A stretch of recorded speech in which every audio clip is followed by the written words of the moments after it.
Hey, today is January 7th. No, today's the 18th. And we're going to be reading in Genesis chapter 19 through 21 today. So let's go ahead and get started. This is Genesis chapter 19, verse 1. The two angels entered Sodom in the evening as Lot was sitting at Sodom's gate. When Lot saw them, he got up to meet them. He bowed with his face to the ground and said, "My lords, turn aside to your servant's house.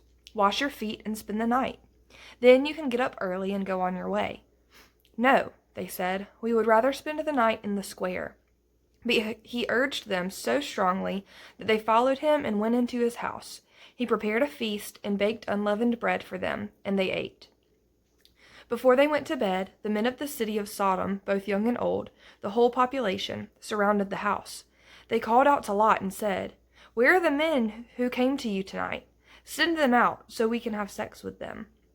Lot went out to them at the entrance and shut the door behind him. He said, "Don't do this evil, my brothers. Look, I've got two daughters who haven't had sexual relations with a man. I'll bring them out to you, and you can do whatever you want to them. However, don't do anything to these men, because they have come under the protection of my roof." "Get out of the way," they said, adding, "This one came here as a foreigner, but he's acting like a judge. Now we'll do more harm to you than to them." They put pressure on Lot and came up to break down the door. But the angels reached out, brought Lot into the house with them, and shut the door. They struck the men who were at the entrance of the house, both young and old, with a blinding light, so that they were unable to find the entrance. Then the angels said to Lot, "Do you have anyone else here, a son-in-law, your sons and daughters, or anyone else in the city who belongs to you? Get them out of this place, for we are about to destroy this place, because the outcry against its people is so great before the Lord, that the Lord has sent us to destroy it." So Lot went out and spoke to his sons-in-law, who were going to marry his daughters. "Get up," he said. "Get out of this place, for the Lord is about to destroy the city." But his sons-in-law thought he was joking. At daybreak, the angels urged Lot on, "Get up, take your wife, your two daughters who are here, or you will be swept away in the punishment of the city." But he hesitated, because of the Lord's compassion for him. The men grabbed his hand and his wife's hand and the hands of his two daughters. Then they brought him out and left him outside the city. As soon as the angels got them outside, one of them said, "Run for your lives. Don't look back and don't stop anywhere on the plain. Run to the mountains, or you will be swept away." But Lot said to them, "No, my lords, please. Your servant has indeed found favor in your sight, but you have shown me great kindness by saving my life. But I can't run to the mountains. The disaster will overtake me, and I will die. Look, this town is close enough for me to run to. It is a small place. Please let me go there. It's only a small place, isn't it? So that I can survive." And he said to him, All right, I'll grant your request about this matter too, and will not demolish the town you mentioned. Hurry up, run there, for I cannot do anything until you get there."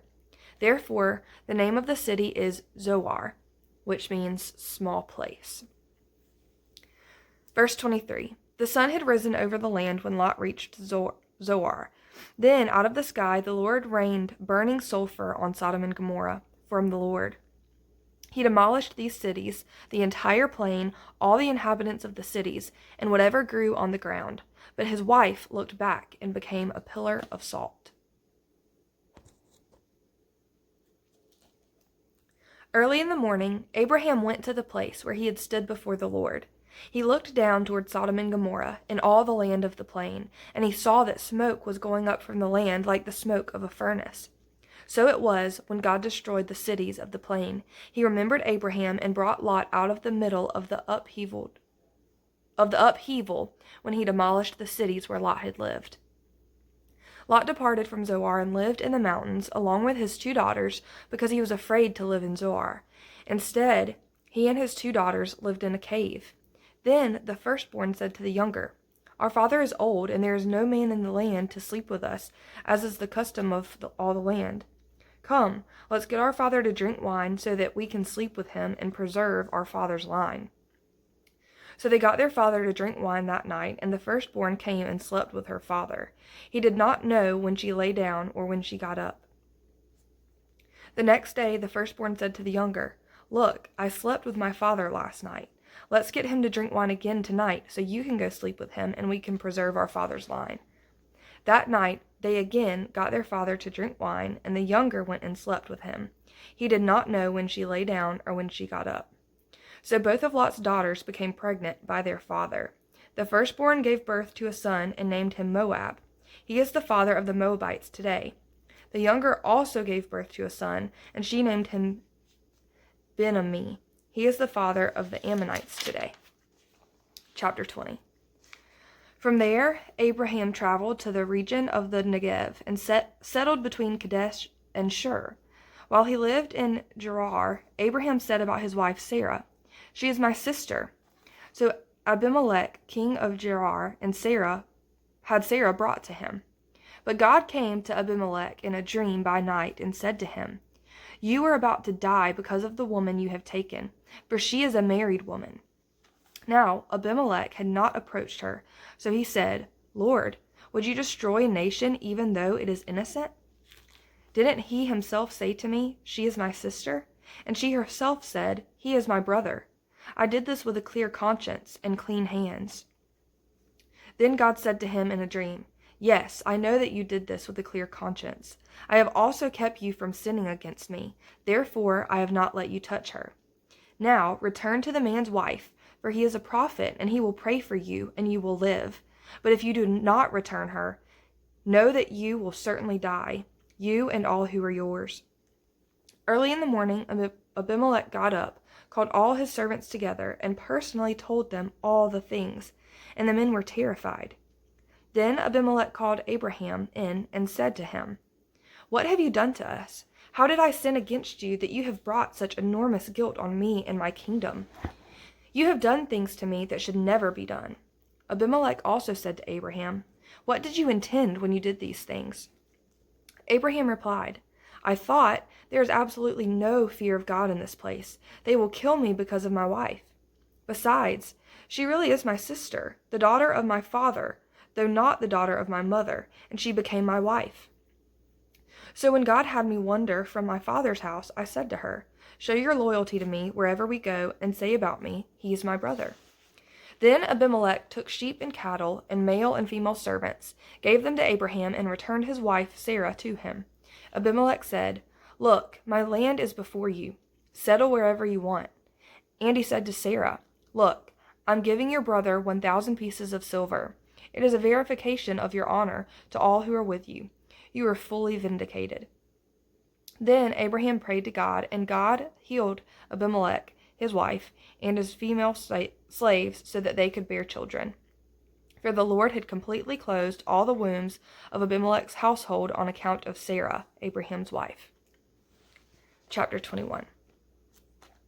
The Lord came to Sarah as he had said, and the Lord did for Sarah what he had promised.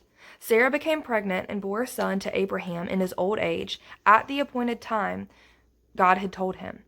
Abraham named his son, who was born to him, the one Sarah bore to him, Isaac. When his son Isaac was 8 days old, Abraham circumcised him, and as God had commanded him. Abraham was 100 years old when his son Isaac was born to him. Sarah said, "God has made me laugh, and everyone who hears will laugh with me." She also said, "Who would have told Abraham that Sarah would nurse children? Yet I have borne a son for him in his old age." The child grew and was weaned, and Abraham held a great feast on the day Isaac was weaned. But Sarah saw the son mocking, the one Hagar, the Egyptian, had borne to Abraham. So she said to Abraham, "Drive out this slave with her son, for the son of this slave will not be a co-heir with my son Isaac."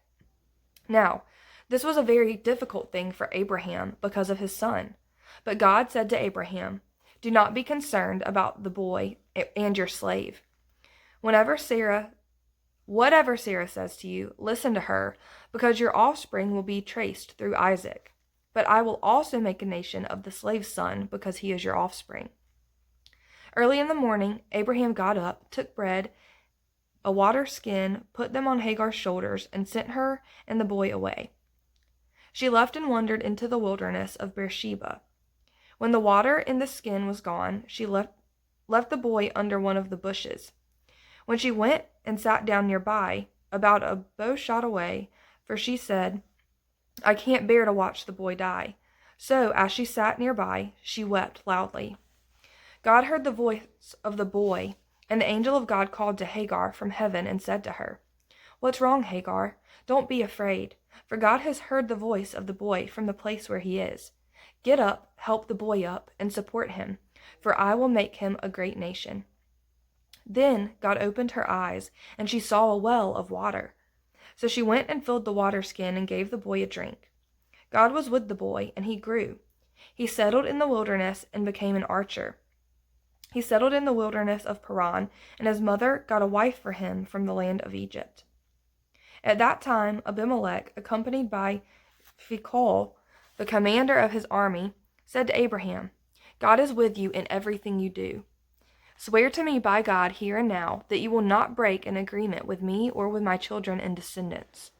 As I have been loyal to you, so you will be loyal to me and to the country where you are a foreign resident. And Abraham said, I swear it. But Abraham complained to Abimelech because of the water well that Abimelech's servants had seized. Abimelech replied, I don't know who did this thing. You didn't report anything to me, so I hadn't heard about it until today. Abraham took sheep and cattle and gave them to Abimelech, and the two of them made a covenant.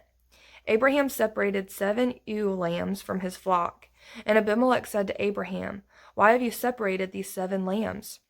He replied, You are to accept the 7 lambs from my hand, so that this act will serve as my witness that I dug this well. Therefore, that place was called Beersheba, because it was there that the two of them swore an oath. After they had made a covenant at Beersheba, Abimelech and his commander left and returned to the land of the Philistines. Abraham planted a tamarisk tree in Beersheba, and there he called on the name of Yahweh, the everlasting God. And Abraham lived as a foreigner in the land of the Philistines for many days.